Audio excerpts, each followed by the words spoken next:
मैं भी हो सकता हूँ सुअर हूँ, हो सकता है मेरे भी जो शरीर पे ये जो कपड़ा हो वो किसी को बिल्कुल न मिल रहा, तो मैं भी सुअर की श्रेणी में हूँ, आप भी सुअर की श्रेणी में हैं।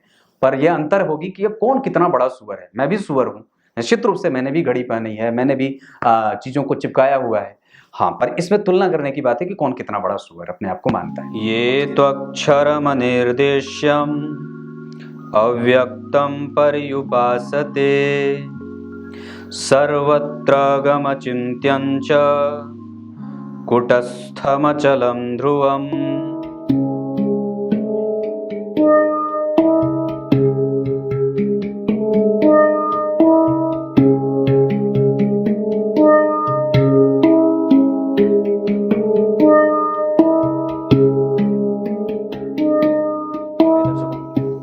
नमस्कार, एक बार फिर से उपस्थित हूं आप सबके सामने शुक्रवार के बाद शनिवार के कार्यक्रम में।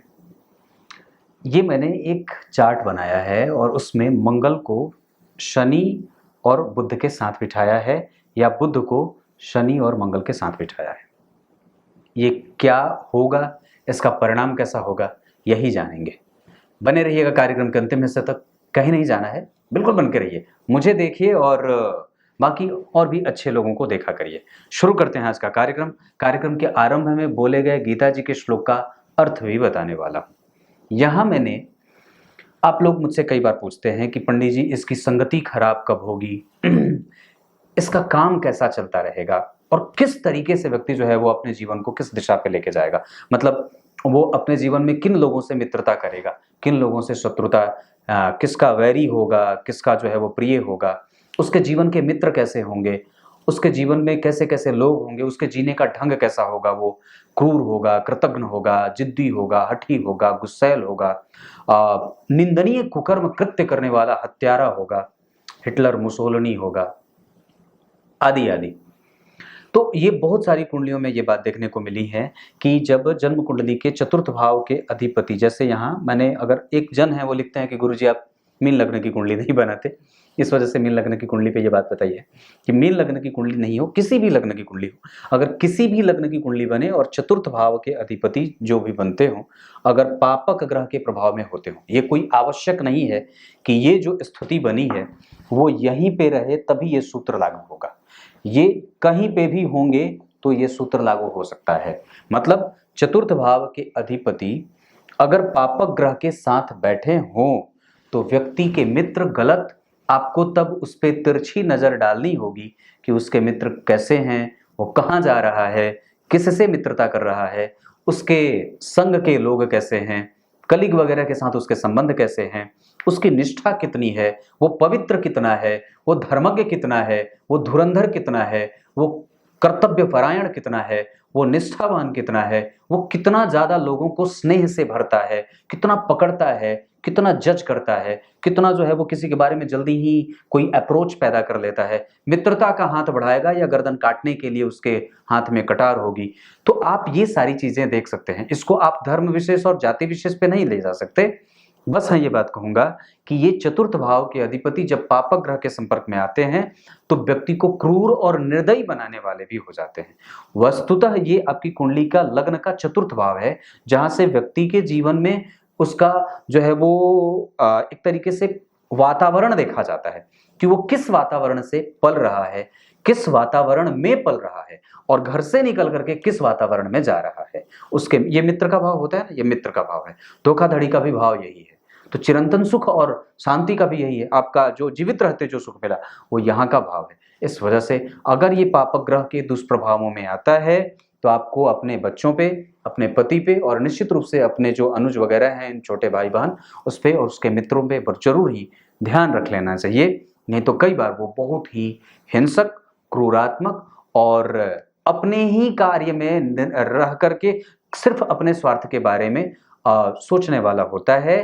किसी दूसरे के बारे में उसको सोचने की स्थिति नहीं होती। वो मतलब समाज सेवा वाला क्षेत्र उसका थोड़ा कम होता है, वो ईगो सेंट्रिक हो जाता है और कई बार सिर्फ अपने बारे में ही विचार करता है। मतलब आप जरा विचार करके देखिए कि जैसे जैसे आप अगर लोगों को देखते हैं तो जैसे जैसे वो ऊंचे होते गए, उन्होंने समाज के लिए भी किया है, ऐसा नहीं है, पर वो बहुत ज्यादा बार अपने बारे में पहले सोचते हैं। तो ये बात भी है कि आप कितना समाज के लिए विचार करें। जैसे साधु संत सन्यासी, उनका प्रयास ये होता है कि समाज का कल्याण हो, जन कल्याण की बात उनके लिए प्राथमिकता के तौर पे होती है। पर एक फिल्म बनाने वाले, एक राजनीति से जो लोग प्रेरित होते हैं, उनके लिए ये चीज थोड़े मायने कम रखती है। आते तो उसी क्षेत्र से हैं, पर वो कई बार जब राजनेता बन जाते हैं तो हजारों जो है वो साधु संतों के गर्दन कटवा देते हैं, गौशालाओं में जो है वो गायों के लिए, या फिर किसी भी तरीके से आप धर्मार्थ, वो उनका प्रभाव कम होता है, कमजोर होता है। ये ऐसा हो, अगर चतुर्थ भाव के अधिपति किसी भी व्यक्ति की कुंडली में पापक ग्रह के साथ हो, शनि मंगल राहु केतु के, तो आपको ये समझ जाना चाहिए कि उस पर भरोसा करने से पहले विचार कर लो, नहीं तो फिर वो जो है वो कभी भी आप पे घात कर सकता है ऐसा। पर ये चीज तब लागू होगी, शर्त है, या शर्त नहीं कहूंगा इसको, मतलब विचार किया जा सकता है जब व्यक्ति की कुंडली में गुरु और सूर्य अच्छे हों। तो अगर गुरु और सूर्य केंद्र में हो और 6 भाव में बैठे हों तो ये बात थोड़ी कम हो जाएगी, या उसकी कुंडली में अगर चंद्रमा अच्छा बैठा हो तो ये बात कम हो जाएगी। लेकिन अगर गुरु भी खराब हो, सूर्य भी खराब हो, चंद्रमा भी खराब हो, मतलब चंद्रमा भी यहाँ बैठे हो, यहाँ बैठे हो, शनि प्रभाव में हो, यहाँ पे देख रहे हो चंद्रमा को, कैसे भी अगर चंद्रमा की कमजोरी बनती हो तो आपको भरोसे के साथ ये बात कह सकता हूं कि उसके मित्र अच्छे नहीं होते, वो गड़बड़ छाला करता रहता है, उस पर आरोप प्रत्यारोप जीवन भर लगते रहते हैं, वो परेशान होता है, हत्यारा और निर्दयी होता है। ऐसा क्लियर है? समझ गए होंगे, या और भी क्लियर करके बताऊं? आप बड़े बड़े लोगों की, मुसोलिनी की कुंडली उठा करके देख लीजिएगा, हिटलर की कुंडली उठा करके देख लीजिएगा, और भी जो बड़े लोग हैं उन लोगों की कुंडली आप उठा करके देख सकते हैं कि उनकी कुंडली में चतुर्थेश कैसा है। ये बहुत ही वैचारिक बात है और निश्चित रूप से विचार की बात है।